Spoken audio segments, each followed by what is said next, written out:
Don't you dare look at me like that. Ethan's voice came out quieter than he intended, almost a whisper, and he hated how it trembled at the edges. He stood in the doorway of the barn, dust particles catching the late afternoon sunlight that streamed through the wooden slats behind him. His heart was hammering so hard he was certain Garrett could hear it from where he stood, barely 3 feet away, hay-dusted and sun-worn and looking at him with those impossible eyes that made Ethan forget how to breathe properly. Garrett didn't move. He just tilted his head slightly, that infuriatingly gentle smile playing at the corner of his mouth, the one that made Ethan's stomach flip and his resolve crumble like paper in a fire. Like what? Garrett asked, his voice low and rough from the day's work, and God, why did he have to sound like that? Why did everything about him have to be so perfectly, devastatingly real? Ethan took a step back, felt his shoulders hit the doorframe. You know exactly what I mean, he said, trying to sound firm, trying to sound like he meant it. But his hands were shaking and he shoved them into his jacket pockets before Garrett could notice. Before Garrett could see just how much that look affected him, how much he affected him. How 3 months on this ranch had unraveled every careful defense Ethan had spent 24 years building. The thing was, Ethan had come to Montana to escape. To run from a life in Chicago that had become suffocating, the corporate job that drained his soul, the expectations from his family that felt like chains, the endless parade of first dates that went nowhere because he always felt like he was pretending to be someone else. His cousin had offered him a summer working on his ranch, and Ethan had said yes without thinking, packed a single suitcase, and driven 16 hours straight until the city disappeared behind him and all that remained was sky and mountains and silence. He hadn't expected Garrett Holloway. The first time Ethan saw Garrett, he was wrestling a spooked horse back into its stall, speaking in low, soothing tones that somehow cut through the animal's panic. Ethan had just arrived at the ranch, still wearing his city clothes, dark jeans and a button-down that suddenly felt ridiculous in the dust and heat. He'd watched from a distance as Garrett calmed the horse with nothing but his voice and his steady presence, strong hands gentle on the animal's neck. When Garrett finally turned and saw Ethan standing there, he'd smiled, not the polite, distant smile people gave strangers, but something warmer, more open. You must be the cousin, Garrett had said, walking over with an easy confidence that came from knowing exactly who he was and where he belonged. I'm Garrett. Your cousin hired me last year. I handle most of the horse training. Ethan had shaken his hand, rough, calloused, warm, and felt something shift in his chest that he immediately told himself to ignore. Ethan, he'd managed. Thanks for, I don't know, not letting that horse destroy the place before I even started. Garrett had laughed, a sound that was somehow both rough and gentle, and Ethan had thought, this is going to be a problem. He'd been right. Because Garrett wasn't just attractive, though he absolutely was, with his sun-weathered skin, dark hair that always looked slightly too long, and eyes the color of honey in sunlight. No, what made Garrett dangerous was everything else. The way he moved through the world with quiet confidence. The way he could spend an entire day working until his shirt was soaked through with sweat and still have energy to help fix the fence line at sunset. The way he listened when people spoke, really listened, like their words mattered more than anything else in that moment. The way he looked at Ethan sometimes, like he could see straight through to all the parts Ethan tried to keep hidden. They'd become friends quickly, too quickly maybe, working side by side every day made it inevitable. Long hours repairing fences, training horses, hauling feed, fixing whatever broke on a property that seemed determined to fall apart. The work was hard, physical, exhausting in a way that Ethan's desk job had never been, but it was also honest, real, and Garrett made it bearable. More than bearable. Garrett told terrible jokes while they worked, the kind that made Ethan groan and laugh at the same time. He taught Ethan how to properly saddle a horse, how to read the sky for incoming weather, how to fix a fence post so it would actually stay fixed. He shared his lunch when Ethan forgot to pack enough. He never made Ethan feel stupid for not knowing ranch things, never made him feel like he didn't belong. And slowly, without meaning to, Ethan started looking forward to seeing Garrett every morning. Started noticing things he shouldn't notice. The way Garrett's hands looked when he gripped the reins, the rare, full smile that transformed his entire face, the concentration in his eyes when he worked on something difficult. Started finding excuses to stand closer, to let their shoulders brush when they walked, to extend conversations long after the work was done. Started lying awake in the small cabin his cousin had given him, staring at the ceiling and wondering what it would feel like to reach across the space that always seemed to exist between them and just touch, really touch. But Ethan was good at lying to himself. He'd had plenty of practice. So he told himself it was just friendship, just appreciation for someone who'd made his exile bearable. He told himself the flutter in his stomach when Garrett laughed was nothing. He told himself the dreams that woke him up gasping in the middle of the night meant nothing. He told himself that the way his heart stopped every time Garrett looked at him a certain way, soft and searching, and something else he was afraid to name, was completely normal and definitely not a problem. He almost believed it. The night everything changed started innocently enough. They'd been working on the north pasture all day, replacing an entire section of fence that had been damaged in a storm. It was grueling work, hot and endless, and by the time the sun started setting, they were both exhausted, dirt-covered, and ready to be done. "Beer?" Garrett had asked, wiping sweat from his forehead and leaving a streak of dust in its wake. "Your cousin keeps some in the barn fridge, figure we earned it." So they'd ended up sitting on hay bales in the barn as twilight painted the sky purple and gold through the open doors. The beer was cold and perfect, and for a while they just sat in comfortable silence, listening to the horses shift in their stalls and watching the day fade into night. "Can I ask you something?" Garrett said finally, his voice careful in a way that made Ethan's guard go up immediately. "Sure," Ethan said, even though every instinct told him this was dangerous territory. Garrett was quiet for a moment, picking at the label on his beer bottle. When he spoke, he didn't look at Ethan. "Why'd you really come out here? Your cousin mentioned something about needing a break from the city, but I don't know, feels like there's more to it." Ethan's first instinct was to deflect, to give the easy answer about needing a change of pace, about wanting to try something different. But there was something about the way Garrett asked, genuine, patient, like he actually wanted to know, that made the truth slip out before Ethan could stop it. "I was drowning," Ethan said quietly. "In Chicago, in my life, I had this job that paid well but made me miserable. A family that loved me but didn't really see me, you know, they had this whole vision of who I was supposed to be and I couldn't fit into it anymore. I couldn't pretend it was enough."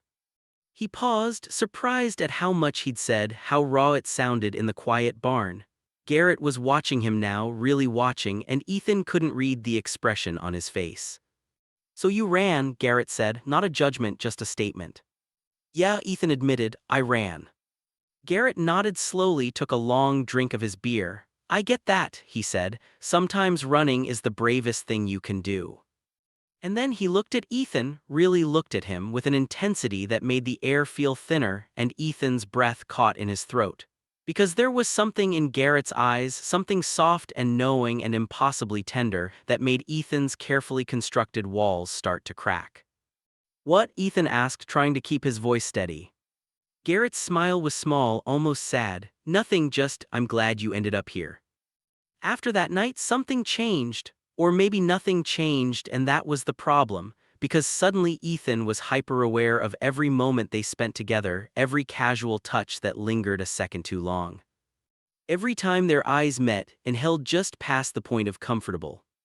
He started pulling back, creating distance where there hadn't been any before. He volunteered for solo tasks, found excuses to work on different parts of the ranch, kept conversations short and surface level. It felt like self-preservation. Because the alternative, acknowledging what he was starting to feel, what had maybe been building since that first handshake 3 months ago, was terrifying. Garrett noticed? Of course he noticed. He'd grown quieter, more cautious around Ethan, like he was trying to figure out what he'd done wrong, and that made everything worse because Garrett hadn't done anything wrong. The problem was entirely Ethan's. The problem was that Ethan was falling for his best friend. The problem was that every time Garrett smiled at him, Ethan wanted to close the distance between them and find out what his lips tasted like. Every time they worked side by side, Ethan had to fight the urge to reach out and touch Garrett's hand, his arm, his face. Every night, Ethan lay in bed thinking about what it would feel like to fall asleep next to someone who made him feel this alive, this real. And the worst part, the absolutely terrifying part, was that sometimes, in those unguarded moments when Garrett thought Ethan wasn't looking, Ethan caught something in his expression that looked an awful lot like longing. But that was impossible, wasn't it? It all came to a head on a Friday night. The ranch hosted a small barbecue for some of the seasonal workers who'd helped with the summer haying. Nothing fancy, just burgers and beer and a fire pit under the stars. Ethan had considered skipping it, but his cousin had practically dragged him out of his cabin, insisting he needed to socialize with someone other than horses. Garrett was there, of course. He was always there. And he was laughing with one of the seasonal workers, a guy named Chris who was probably Ethan's age, attractive in that rugged, outdoorsy way, and clearly interested in Garrett based on the way he kept finding excuses to touch his arm, lean in close when he talked. Ethan told himself the hot, bitter feeling spreading through his chest wasn't jealousy. He told himself he didn't care. He grabbed another beer and moved to the opposite side of the fire, determined to ignore the way Chris made Garrett laugh, the way Garrett's smile seemed brighter than it had been in weeks. But then Chris leaned in and whispered something in Garrett's ear, his hand resting on Garrett's shoulder, and Garrett actually blushed, full on, visible even in the firelight blushed, and something in Ethan snapped. He set down his beer and walked away from the fire, away from the laughter and the light, toward the barn where he could breathe, where he could think, where he could shove all these impossible feelings back into the box where they belonged. He made it about halfway there before he heard footsteps behind him. "Ethan, wait." Garrett's voice, of course. Ethan stopped but didn't turn around. "I'm fine, just needed some air." "Bullshit." Garrett's voice was closer now, just a few feet behind him. "You've been avoiding me for 2 weeks, and now you can't even stand to be at the same fire, so either tell me what I did wrong or—" "You didn't do anything wrong." The words came out sharper than Ethan intended. He finally turned around, found Garrett standing there in the moonlight, looking confused and hurt and so impossibly beautiful it made Ethan's chest ache. "That's the problem, you didn't do anything wrong." Garrett frowned. "Then what?" "Just go back to Chris," Ethan said, hatting how bitter he sounded, hatting that he couldn't control this anymore. "He's clearly interested, you should pursue that." Understanding dawned in Garrett's eyes, followed by something that looked almost like hope, and that was somehow worse than anything else. Ethan, are you jealous?" "No," the lie was automatic, defensive. "Why would I be jealous? You can talk to whoever you want." "That's not what I asked." Ethan's hands clenched into fists at his sides. "What do you want me to say, Garrett?" "The truth." Garrett took a step closer and Ethan's heart rate kicked into overdrive. "For once, just tell me the truth." And there it was, the moment Ethan had been running from for 3 months. The question he didn't know how to answer without breaking everything. His breath came faster, shallow, and he could feel panic rising in his chest because this was it, the edge of the cliff, and he didn't know how to step back. "I can't," Ethan said, his voice barely above a whisper. "I can't do this."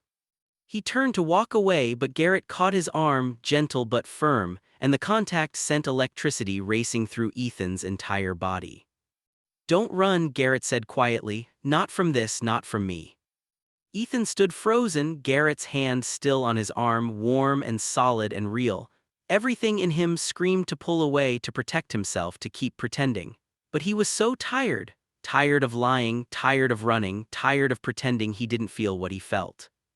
"You want the truth?" Ethan turned back to face him and his voice came out raw, desperate. "Fine. The truth is I came out here to escape my life and instead I found something that scares me more than anything I left behind. The truth is I can't stop thinking about you. I can't work next to you without wanting to." He cut himself off, shook his head. "The truth is every time you look at me a certain way I forget how to breathe, and I hate it. I hate that I feel this way because you're my friend and I don't want to lose that, but I also can't keep pretending anymore." The words hung in the air between them, heavy and irreversible. Ethan waited for Garrett to let go, to step back, to make some excuse and walk away, waited for the friendship to shatter like glass. But Garrett didn't move. His hand was still on Ethan's arm and his eyes, God, his eyes were so soft, so full of something that looked like relief. "You think you're the only one?" Garrett said quietly. "Ethan, I've been trying to figure out how to tell you for months. Every day I work next to you and I have to stop myself from doing something that would scare you off. Every time you smile at me I want to memorize it. Every time you pulled away these last couple weeks it felt like losing something I never actually had." Ethan's mind was reeling. "What are you saying?" Garrett took a step closer, close enough now that Ethan could feel the warmth radiating from him. "I'm saying Chris was nice, but I spent that entire conversation wishing he was you. I'm saying when you walked away I couldn't stay there because being anywhere you aren't feels wrong now." He paused, his voice dropping even lower. "I'm saying I'm terrified too, but not of this, of losing my chance to tell you how I feel." Ethan's breath caught. "And how do you feel?" Garrett's free hand came up, hesitated for just a moment, then gently touched Ethan's face, fingers light against his jaw, thumb brushing his cheekbone. The touch was careful, reverent, asking permission with every movement. Like I've been waiting my whole life for someone to see me the way you do, like I don't want to spend another day pretending this isn't real.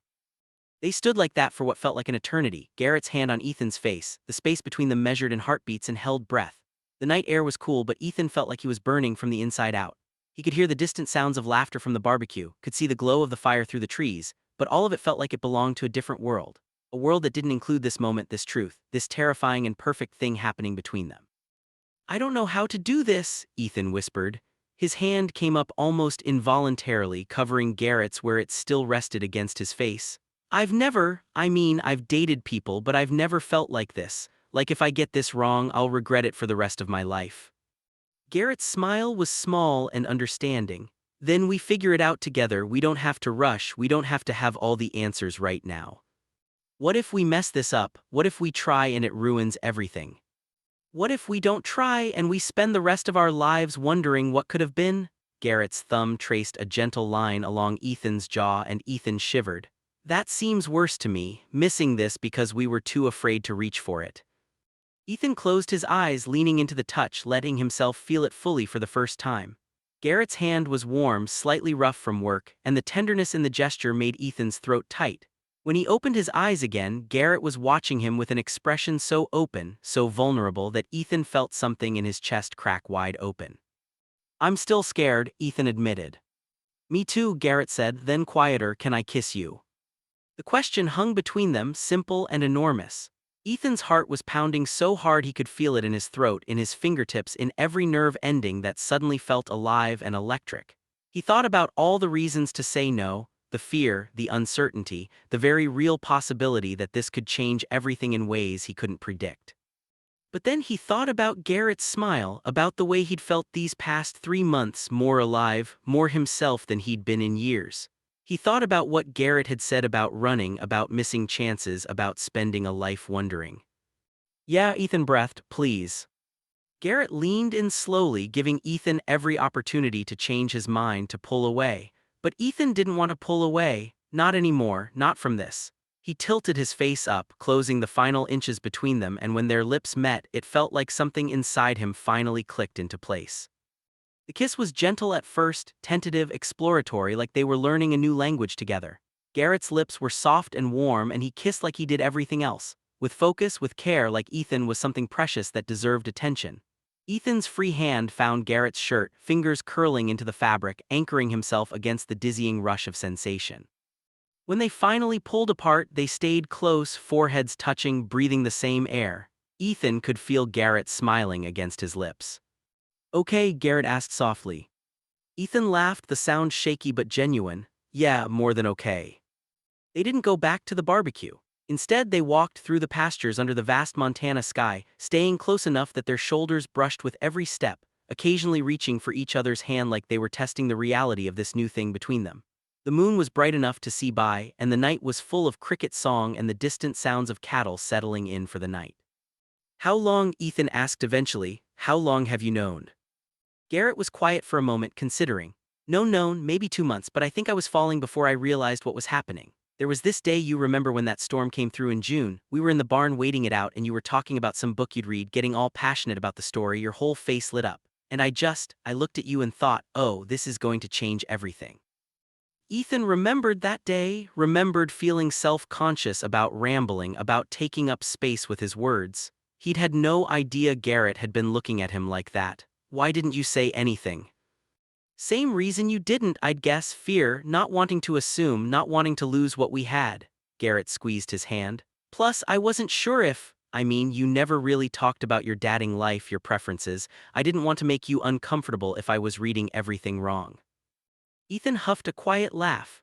I was so deep in denial I barely knew my own preferences, or I knew, I guess, but I was really good at not thinking about it too hard. It felt easier to just not engage, to keep things simple and surface level. He paused. You're the first person who's ever made me want to stop running from myself. They reached the fence line of the north pasture and stopped, leaning against the rails. The mountains were dark silhouettes against the star-filled sky, and the air smelled like grass and sage and summer. Garrett turned to face Ethan, still holding his hand. So what happens now? Garrett asked. It was the question Ethan had been avoiding thinking about, because the summer was almost over, 2 more weeks, and then his cousin wouldn't need the extra help anymore. Ethan's apartment lease in Chicago was still active, his belongings still in storage. His real life was waiting for him 1,500 miles away. I don't know, Ethan said honestly. I haven't figured that part out yet. Do you want to go back to Chicago? Ethan thought about his old life, the tiny apartment, the job that drained him, the sense of going through motions without meaning. Then he thought about the past 3 months, the sunrises over the ranch, the honest exhaustion of physical work, the way he'd started to feel like himself again. The way he felt when Garrett looked at him. No, he said finally, I really don't. Garrett's smile was visible even in the moonlight. Then don't.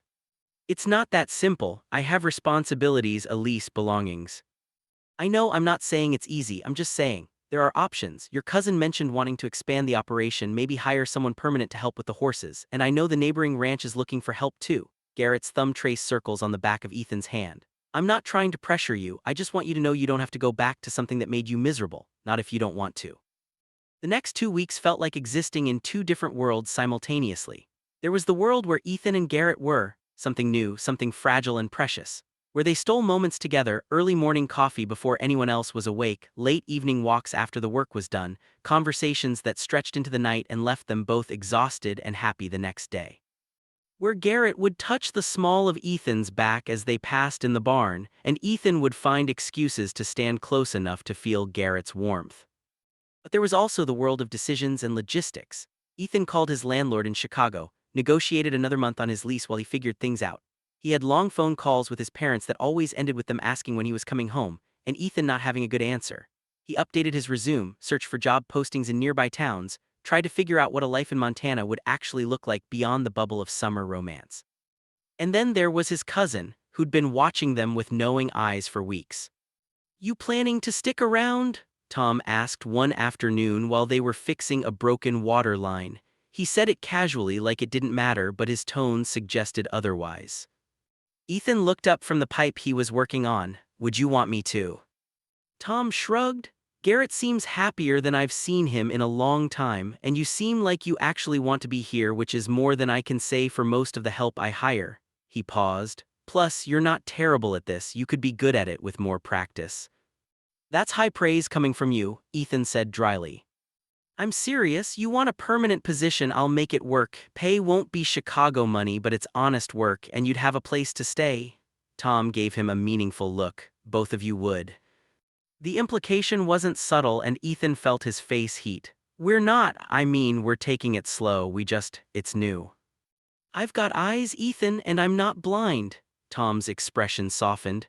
Look, I don't care about any of that. What I care about is that you're both good people doing good work and you make each other better. Rest is your business. It should have been reassuring.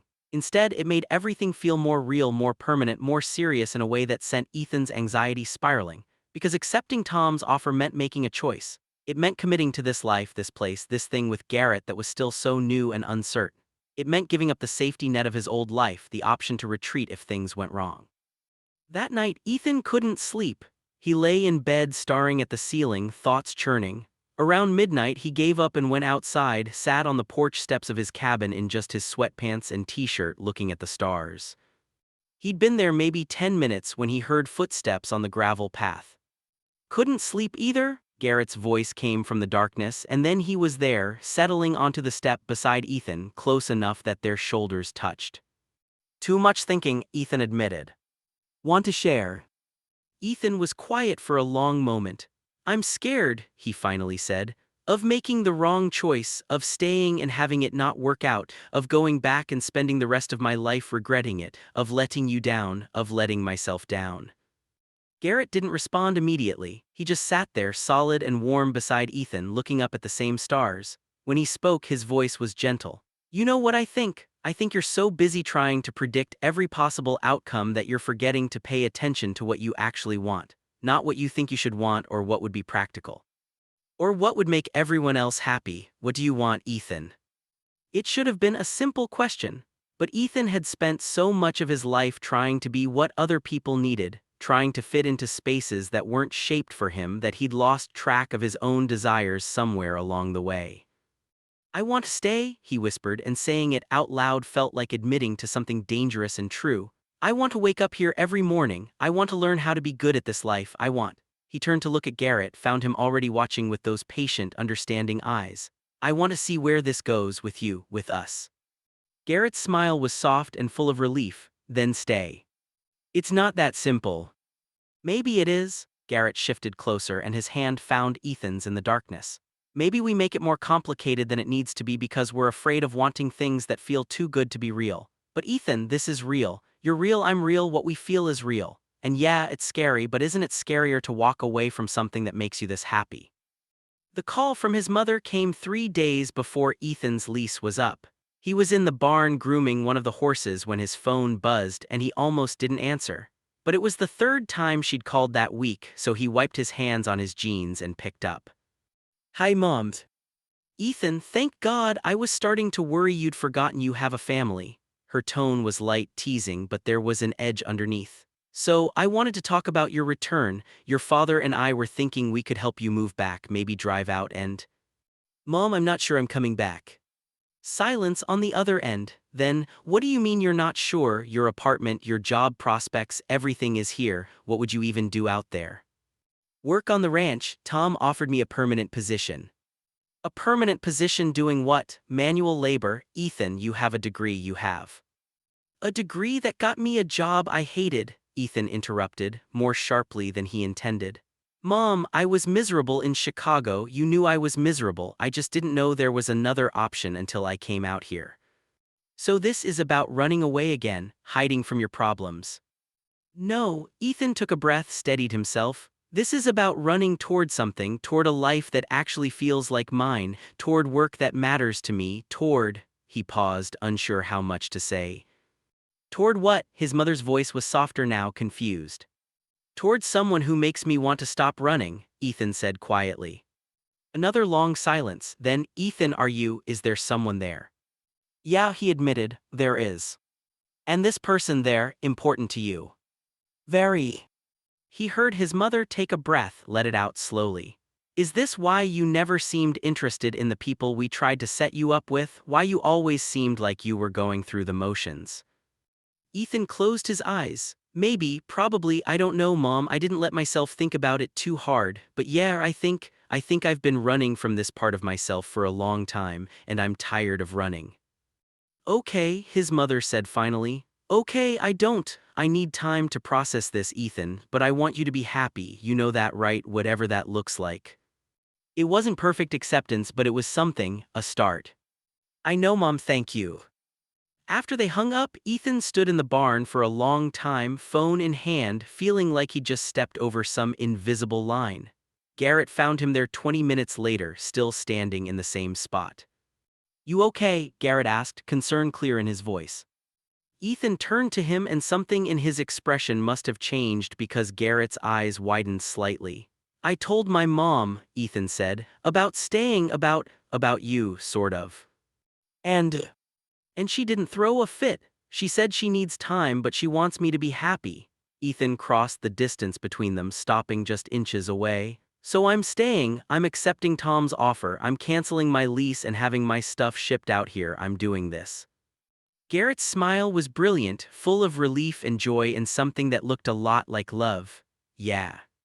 Yeah, Ethan reached up, cupped Garrett's face in his hands the way Garrett had done to him that first night. I'm choosing this, I'm choosing you, I'm choosing us. And then he kissed him, right there in the middle of the barn with dust motes dancing in the afternoon sunlight, and it felt like the first real choice he'd made in years. Fall came to Montana with a fierce beauty, golden aspens against evergreen forests, crisp mornings that made their breath visible, the satisfying exhaustion of preparing the ranch for winter. Ethan's belongings arrived in mid-September, and he spent a weekend unpacking boxes in the small house Tom had agreed to let him and Garrett share on the far edge of the property. It was strange, mixing his city life with this new existence, books and art prints alongside work boots and ranch tools, his nice clothes hanging next to Garrett's worn flannel shirts. But it felt right, more right than anything had in a long time. They settled into a rhythm, worked during the day, sometimes together, sometimes on different parts of the ranch. Evenings cooking dinner in their small kitchen, Garrett teaching Ethan family recipes while Ethan introduced him to dishes he'd learned from his grandmother. Nights curled up on their second-hand couch, sometimes talking, sometimes just existing in comfortable silence while they read or planned the next day's work. There were challenges. Ethan had to learn new skills, had to push through moments of doubt when he felt incompetent or overwhelmed. There were days when the physical work left him so exhausted he could barely move, days when he questioned whether he'd made the right choice leaving his old life behind. Days when his parents called and he could hear the confusion in their voices, the unasked questions about what he was really doing out here, who he was really becoming. But there were also mornings when he woke up to Garrett's arm around his waist and thought, yes, this is what I was missing. There were moments of accomplishment: the first horse he helped train, the fence line he repaired without assistance, the morning he watched the sun rise over the mountains and realized he wasn't counting down the days until he could leave. There were nights when Garrett looked at him across the dinner table and Ethan could see his entire future reflected back, not perfect, not always easy, but theirs. And there were the quiet moments of intimacy that took his breath away. Garrett's hand finding his under the table during dinner with Tom and some of the ranch hands. The way Garrett kissed his forehead when Ethan was half asleep. The conversations they had late at night about dreams and fears and all the messy, complicated parts of building a life together. The morning Garrett woke him up with coffee and said, "Good morning, partner," and meant it in every possible way. Their first real fight happened in November during the first serious snowstorm of the season. They'd been working in separate parts of the ranch all day, and by the time they made it home they were both exhausted, cold, and short-tempered. The fight started over something stupid. Ethan had forgot to close a gate properly and one of the horses had gotten loose. Garrett had found it and brought it back, but he was frustrated and Ethan was defensive. "I said I was sorry," Ethan snapped, shrugging out of his snow-covered coat. "I made a mistake, it happens." "It's not about the mistake," Garrett said, his voice tight. "It's about paying attention. You have to be focused out here, Ethan. This isn't your office job where you can zone out and nothing matters. Animals depend on us. The ranch depends on us." "You think I don't know that?" Ethan's own frustration was rising now. "You think I'm not trying? I left my entire life behind for this, Garrett. I'm doing the best I can." "I know you are, but trying isn't enough when. When what? When I'm not as naturally good at this as you, when I didn't grow up on a ranch like you did. Sorry, I can't be perfect." Garrett's expression shifted, hurt flashing across his face. "That's not what I'm saying." "Then what are you saying?" They stared at each other, both breathing hard, the space between them feeling suddenly vast. And then Garrett's shoulders sagged and he ran a hand through his snow-dampened hair. "I'm saying I'm scared," he admitted quietly. "I'm scared you're going to realize this isn't what you wanted, that you're going to resent this life, resent me for encouraging you to stay, and every time something goes wrong, I panic that it's going to be the thing that makes you decide to leave." Yeah. The anger drained out of Ethan all at once, replaced by understanding. He crossed the room, stopped just in front of Garrett. "I'm not leaving," he said firmly. "One mistake with a gate doesn't mean I'm giving up on this, on us. Is that what you're really worried about?" Garrett nodded, not meeting his eyes. "I keep waiting for the other shoe to drop, for you to wake up and realize you made a huge mistake." Ethan took Garrett's face in his hands, made him look up. "The only mistake would be not fighting for this. Yeah, I screwed up today, I'll screw up again, but that doesn't mean I don't want to be here, it doesn't mean I don't want you." He leaned his forehead against Garrett's. "You have to trust that I'm in this, really in this." "I'm trying," Garrett whispered. "I know we're both trying, that's all we can do." They stood like that for a long moment and then Garrett pulled Ethan into a tight hug, holding on like he was afraid to let go. Ethan held him back just as tightly and something in his chest settled. Because this, working through the hard stuff, choosing each other even when it wasn't easy, this was what real looked like. Spring arrived slowly, reluctantly, the way it always did in Montana.